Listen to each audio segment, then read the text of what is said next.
दैनिक वचन में आपका मैं स्वागत करता हूं। जबकि हम इस साल के आखिरी पड़ाव में आ चुके हैं और कुछ दिनों के बाद हम एक नए महीने की ओर हम आगे बढ़ेंगे। जब पीछे मुड़ के इस 2023 को जब हम सोचे तो परमेश्वर ने कई सारी चीजों को हमारे जीवन में किया। कई सारी परिस्थिति हमारे जीवन में आए, उतार और चढ़ाव, कई बार दुख, कई बार तकलीफ, कई बार परेशानी, कई बार बीमारी, कई बार कमजोरी, कई बार चमत्कार, कई बार आशीषों को हमने पाया है। लेकिन जब साल के अंत में हम आते हैं, ये साल इतिहास बनकर रह जाएगा। लेकिन जब हम पीछे मुड़ के देखे तो हम परमेश्वर को हम धन्यवाद कहे या फिर प्रभु के प्रति हम धन्यवादित रहे कि जो प्रभु ने हमारे जीवन में किए हैं। जब हम देखें तो कई बार कई सारे लोग हैं परमेश्वर के प्रति या किसी बातों के प्रति धन्यवादित नहीं रहते। हर एक बातों में कुड़कुड़ाना, हर एक बातों में नकारात्मक बातों को कहते हैं। हर एक बातों में उनके जीवन में कुछ भी हो जाए वो संतुष्टि नहीं रहती। लेकिन बाइबल हमें इस प्रकार से सिखाती है कि मैं और आप परमेश्वर के प्रति धन्यवादित रहें। तो बाइबल ऐसा कहता है, पहला थिस्सलुनी उसका 5 उसका 18 जब हम पढ़े तो इस प्रकार से कहता है, हर बात में धन्यवाद करो क्योंकि तुम्हारे लिए मसीह यीशु में परमेश्वर की यही इच्छा है। हर बात में हम परमेश्वर को धन्यवाद दें क्योंकि परमेश्वर की इच्छा यही है हमारे जीवन में। हमारे जीवन के उतार, हमारे जीवन का चढ़ाव, हमारे जीवन की खुशी, हमारे जीवन के गम, हमारे जीवन के संघर्षों, हमारे जीवन की विजय, हर बात में परमेश्वर के प्रति हम धन्यवादित रहे। इस 2023 में जो कुछ प्रभु ने हमारे जीवन में किए हैं, जो भी परिस्थिति आई, उन सारे बातों को याद करते हुए परमेश्वर को हम धन्यवाद दें। क्योंकि बाइबल से कहती है, इसी की किताब उसका 5 उसका 20 जब हम पढ़ते हैं तो ऐसा कहता है, और सदा सब बातों के लिए हमारे प्रभु यीशु मसीह के नाम से परमेश्वर पिता का धन्यवाद करते रहो।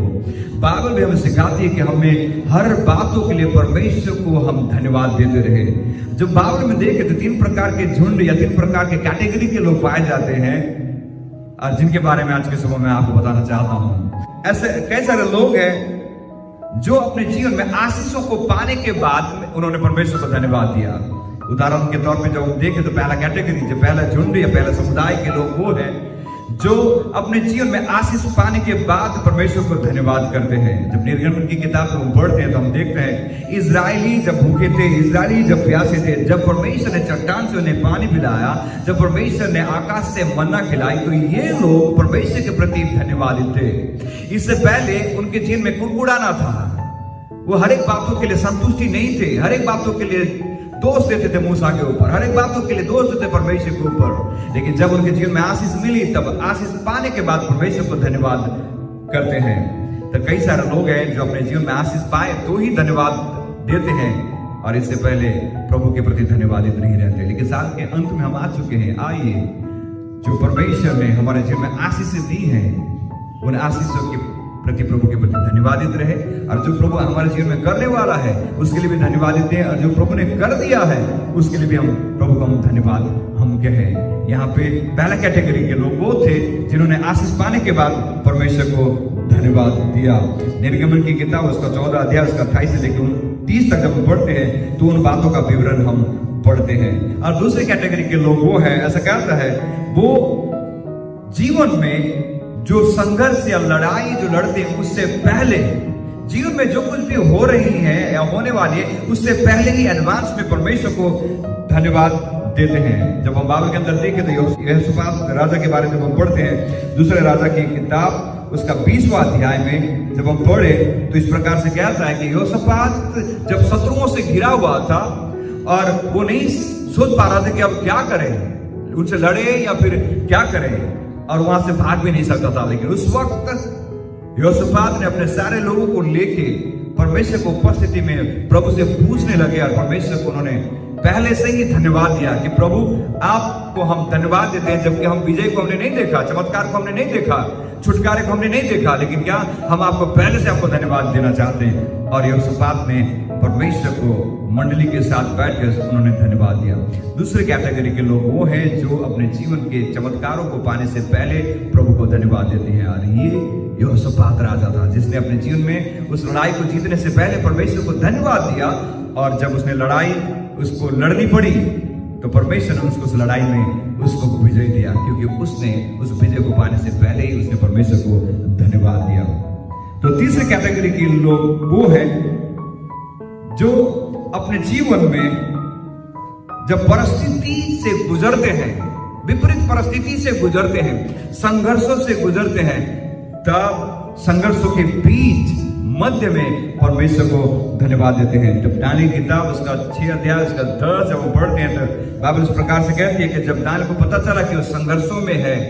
उसके सामने बड़ी चुनौती है, और उस वक्त परमेश्वर को उपस्थिति में बैठ के प्रार्थना करता है, परमेश्वर को धन्यवाद देता है।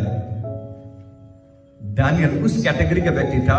जो विपरीत परिस्थिति के बीच में रह के परमेश्वर को धन्यवाद देता है, और परमेश्वर ने जब धन्यवाद दिया तो परमेश्वर ने उसे उस परिस्थिति से बाहर निकाला। जहां राजा ने उसे मार डालने की योजना बनाई थी, उस वक्त उसने परमेश्वर को उपस्थिति में बैठ के प्रार्थना किया, और परमेश्वर ने उसे उस परिस्थिति से बाहर लेके आया, क्योंकि उसने विपरीत परिस्थिति के बीच में उसने परमेश्वर को धन्यवाद दिया। पहला कैटेगरी वो व्यक्ति जो अपने जीवन में आशीष पाने के बाद परमेश्वर को उन्होंने धन्यवाद दिया, और दूसरी कैटेगरी के व्यक्ति वो थे जिन्होंने अपने जीवन में विजय पाने से पहले परमेश्वर को धन्यवाद दिया। यहोशापात और दानियल के बारे में जब हम देखें तो दानियल अपने जीवन के संघर्षों के बीच में भी वो परमेश्वर के प्रति धन्यवादी था। मेरे प्रिय, जब प्रभु यीशु मसीह के बारे जब हम देखें तो प्रभु यीशु मसीह ने हर एक बार परमेश्वर को धन्यवाद दिया। उन्होंने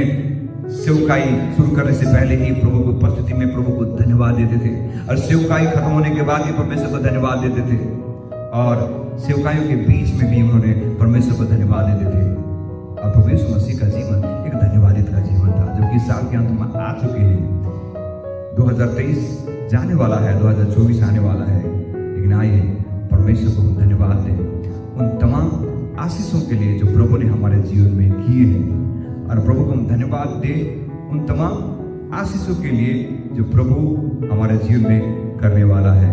और प्रभु को हम धन्यवाद दें उन सारी बातों और संघर्षों के लिए जिसके बीच में भी हम रह के जब हम उस संघर्षों से गुजरते हैं, जब हम धन्यवादित रहते हैं, तो परमेश्वर ने जिस प्रकार से दानियल को उस परिस्थिति से बाहर लेके आया, वैसे परमेश्वर आपको और मुझको भी उस परिस्थितियों से बाहर लेके आया और लेके आ सकता है। तो हमारा जीवन धन्यवादित जीवन रहने पाया परमेश्वर के प्रति। आइए इस साल के अंत में हम आप पहुंचे परमेश्वर के प्रति हम धन्यवादित रहे, और हम सोचे और याद करें इन 3 कैटेगरी में हम कौन सी कैटेगरी के लोग हैं। क्या हम आशीष पाने के बाद धन्यवाद देते हैं, या फिर हम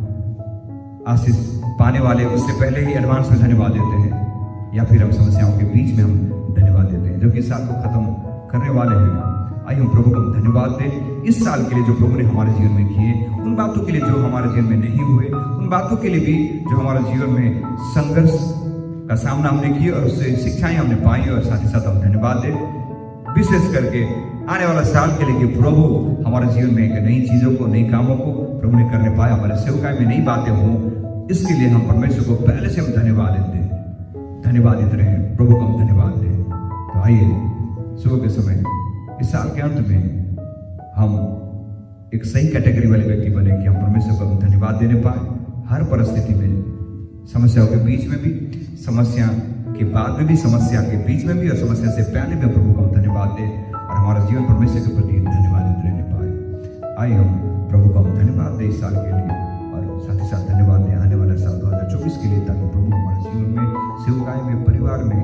व्यक्तिगत रीति से प्रभु हमसे बात करने पाए, व्यक्तिगत रीति से हम परमेश्वर के प्रति आभारी रहने पाए। आइए हम प्रार्थना करें। प्रभु हम प्रार्थना करते हैं, प्रभु इस साल के अंत में हम आ चुके हैं, प्रभु हमारा जीवन एक ऐसा जीवन रहने पाए प्रभु कि हम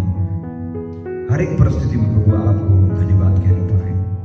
और साथ ही साथ प्रभु जो कुछ हमारे जीवन में हुआ, सेवकाई में हुआ, उतार और चढ़ाव, चैलेंजेस, चुनौतियां हमने सामना की, चुनौतियों का सामना हमने की, उन सारी बातों को, तमाम बातों के लिए प्रभु हम आपको धन्यवाद कहने पाए, और साथ ही साथ हम धन्यवाद कहने पाए 2024 के लिए प्रभु की जो आप हमारे जीवन में, परिवार में, सेवकाई में आपने करने जा रहे हो। प्रभु हम धन्यवाद देते हैं जितने आज हमसे जुड़े हैं, हर एक से प्रभु अपनी बातें कीजिए प्रभु, लगातार प्रभु हम आपके प्रति